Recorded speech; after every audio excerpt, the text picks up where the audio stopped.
जब आपका लाइफ का एक स्ट्रगलिंग फेज था तो उस टाइम पे आपको गिव अप करने का फीलिंग आया होगा, तो उस फीलिंग को हमें कैसे टैकल करना है या फिर आपने कैसे टैकल किया? देखो, जब आपका वाई बहुत क्लियर होता है ना, तो आप गिव अप कभी भी नहीं करते।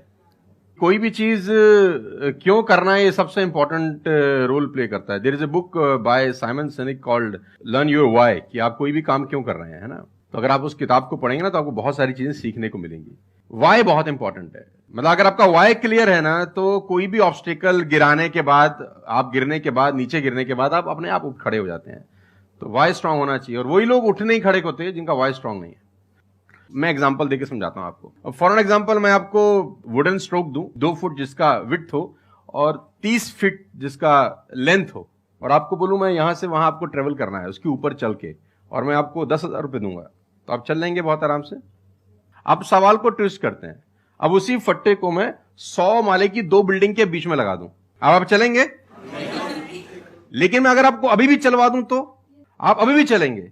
अगर आपको पता हो कि दूसरी बिल्डिंग में आपकी बेटी है और उस बिल्डिंग में आग लग गई है, और मैं आपको 1 रुपया भी नहीं दूंगा, फिर भी आप चलेंगे? बिकॉज आपका वाई क्लियर है।